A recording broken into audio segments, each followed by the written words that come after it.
ఇచ్చిన పిలుపు మేరకు ఈరోజు ఇక్కడికి వచ్చిన ప్రతి ఒక్క వైఎస్ఆర్ కాంగ్రెస్ కుటుంబ సభ్యులకి పేరు పేరున ధన్యవాదాలు తెలియజేసుకుంటున్నాను. ఈరోజు ఈ ప్రభుత్వానికి మనం పరిపాలించే ప్రభుత్వానికి వ్యత్యాసం చెప్పాలంటే పెద్ద కష్టం అవసరం లేదండి. ఇప్పుడు మనం ఎక్కడికి వచ్చున్నాం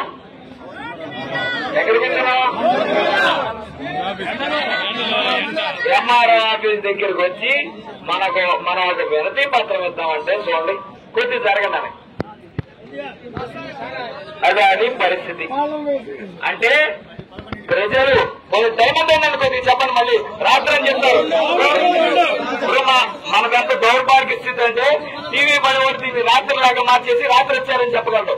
కాబట్టి టైం అందరూ చూపించాలి. 11ంటికి ఒక ప్రభుత్వ ఆఫీసు పెట్టి ఎంఆర్ఓ గారు మా ఎదురుగుండానే కారు వేసుకుని వెళ్ళిపోయే పరిస్థితి. కనీసం ఒక ఉద్యోగి కూడా లేని పరిస్థితి. ఇదయ్యా మీరు ఉద్ధరించేది కోటా ప్రభుత్వం వచ్చాక అది జగన్మోహన్ రెడ్డి గారి సచివాలయాలు పెట్టి ఇక్కడున్న సేవలు కూడా సచివాలయం అని ఇంటికి పంపిస్తే మీరు ఇంటిగా నిషేధం వచ్చి ఒక్క లేపాలి. ఇది మీ కోటా ప్రభుత్వం సాధించిన సంవత్సరం. అలాగే వాళ్ళ పార్టీలో ముఖ్యంగా ఒక ఆయన బిల్లు కొట్టుకు తిరిగాడు. ఎవరైనా 15,000 అంట ఫేమస్ అయ్యాడు. ఎవరైనా నిమ్మల రామానాయుడు గారు పాపం బిల్లు కొట్టుకుంటా ఎక్కడ దిన కార్యక్రమం ఉన్నా ఎక్కడ పెళ్లి కార్యక్రమం ఉన్నా పిలుపు రాబోయినా కూడా అక్కడ జనం పోగలు ఈయన ఎట్టకు జనం రాదు. జనం పోగొడతారని అక్కడికి వెళ్ళిపోయి అమ్మ నీకు 15,000, నీకు 18,000, నీకు 15,000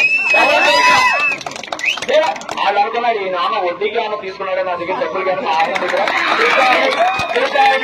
15,000 అన్నాడు. మా ఆయన దగ్గర వడ్డీకి తీసుకున్నాడు. సరే బాబు ఇప్పుడు ఇచ్చేస్తావా అంటే కాదమ్మా మన ప్రభుత్వం వచ్చాక ఇస్తామని సరే అని నమ్మి ఓటేశారు. సంవత్సర కాలం పూర్తయింది. నిమ్మల రామారాయుడు గారు స్వప్నారాయణ మా వీడియో నీ దాకా వచ్చేస్తూ నువ్వు మంత్రి కూడా అయినట్టు మంత్రి కూడా అయ్యావు కదా. అటు ఇటు తిరిగే బదులు చంద్రబాబు దగ్గరికి వెళ్ళి సార్ దినానికి పెళ్లికి ఎక్కడ కనపడితే అక్కడికి వెళ్ళి 15-18 అన్నా సార్ ఇప్పుడు ఎక్కడ చంపినా వాళ్ళేమో నాకు వీడియోలు పంపుతున్నారు. మళ్ళీ వాలంటీర్ల దగ్గరికి వెళ్ళి పోతరేజీలు అడిగా సార్ నాకు షుగర్ పెరిగిపోతున్నా ఇప్పుడు సార్ వాలంటీర్లు మనం తీసుకునేది 10,000 ఇచ్చేది అనేది చెప్పలేదు. ఇది మన సంవత్సర కాలంలో మన కుటుంబ ప్రభుత్వం ఘనత. అలాగే వీళ్ళకి ఇంకో అలవాటు ఉంది. చెప్పిందట్టాగా అమలు చేయరు. ఎవరో చేసేదాన్ని మనకని చెప్పుకునే అలవాటు. అంటే మన బొత్స గారు కొద్దిగా ముఖంగా చెప్పాడు, నేను అక్కడ చెప్పలేను. ఎవరో చేసిన పనులు మనం చేసామని చెప్పుకోవడానికి దానికి పేర్లు పెట్టుకోవడానికి ముందరుంటారు.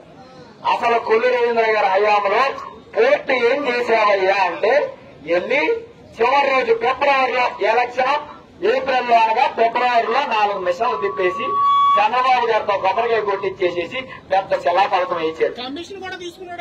అది ఆయన మామూలు కమిషన్ కి ఆయన పుట్టినీళ్ళు అయితే మంత్రి గారి కమిషన్ లో మంత్రి గారి ఇంట్లో వాళ్ళ కమిషన్ గురించి మనం మాట్లాడుకోవాలి. పర్సనల్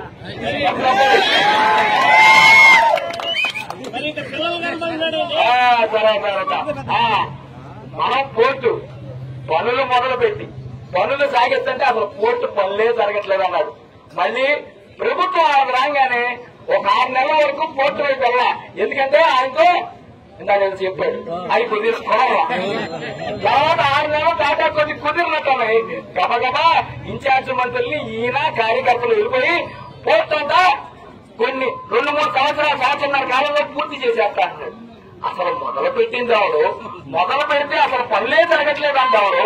మళ్ళీ ప్రభుత్వం మారంగానే సంవత్సర కాలంలో అయిపోద్దంటుంది ఎవరు? నిస్సిగ్గుగా మనకి టీవీ ఛానళ్ళు ఉన్నాయి, మనకి పేపర్లు ఉన్నాయి, ఏది చెప్పినా అవుతుంది. ఎంతకి దిగజారుతారంటే దొంగపోతూ ఈయనుంది అని చెప్తారు. దొంగపోతు ఈయనంది అనగానే మనందరికీ అనుమానం అవుతుంది. ఎందుకంటే మన అందరం బయట తిరిగే వాళ్ళమే కదా.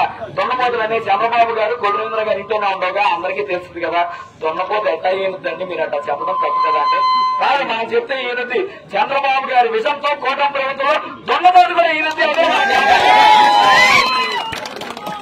అట్లాగే పోర్టు మనం కడితే, ఫిషింగ్ హార్బర్ మనం కడితే, మెడికల్ కాలేజ్ మనం కడితే ఆ పిల్లల దగ్గరికి వెళ్ళి ఈయనేదో పొడి చేస్తే ఆలుగో తీసుకున్నారు. ఈయన ఎక్కడ కనపడలే కదా బాబు ఇప్పుడు వచ్చి పోజులు వేస్తారు.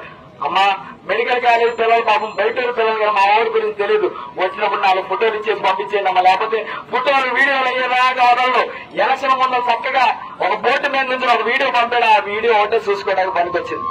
అట్లాగే అతను ఎంత దుర్మార్గుడు అంటే కనీసం డ్రైనేజ్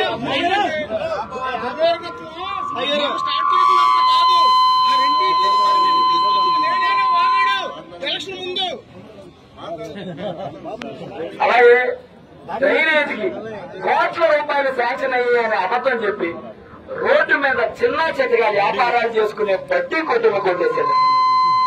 మేము ఏంటి అని నేను, మేయర్ గారి భర్త గారు, అట్లాగే కొంతమంది కార్పొరేటర్లు అందరం కలిసి కమిషనర్ గారి దగ్గరికి వెళ్లి, సార్ మీరు బడ్డీ కొట్లు కొడుతున్నారు కరెక్టే, మీరేదో అభివృద్ధి అని చెప్తున్నారు, ఏమన్నా ఫండ్స్ శాంక్షన్ అయ్యాయా సార్ అని అడిగితే ఫండ్లు లేవు గిండులు లేవు సార్, ఏమీ లేవని చెప్పాడు. కొద్దిగా మాతో అంటే మేమేమి మాట్లాడమనుకున్నాడు, ఫండ్ లేదు గిండు లేదు సార్, మరి అయితే గవర్నమెంట్ కొట్టమన్నారు సార్, గవర్నమెంట్ లేదు ఏం లేదు సార్, మంత్రి గారు కొట్టమన్నారు, ఆయనకి బడ్డీ కొట్లు ఉండటం నచ్చలేదంట, ఆయన వాళ్ళ మిస్సెస్ గారు అట్లా కార్లు వెళ్తుంటే ఏంటి బడ్డీలు అన్నారంట, అందుకు కొట్టేశారు. నీకు నచ్చకపోతే నువ్వైతే చిన్న బడ్డీ కొట్ల దగ్గర కూడా కమిషన్ లాగేస్తావు, కానీ ఆ బడ్డీ కొట్లు బతికితే మాత్రం మీకు మాత్రం నచ్చలేదు. మొత్తం అన్ని బడ్డీలు కొట్టేశావు. పోనీ ఒక్కచోటైనా డ్రైన్ నిర్మాణం చేశావంటే అది లేకపోయే. ఇంతమంది పేదవాళ్ల ఉసురు తీసుకుని నీ బతుకు ఎట్టా సాగుతుందనేది ప్రజలందరూ చూడబోతున్నారు. కొల్లు రవీంద్ర గారు ఈ రోజు ఈ బడ్డీ కొట్లన్నీ కొట్టి ఒక పక్కన ఏడుస్తామంటే నువ్వు మచిలీపట్నం బీచ్ వచ్చి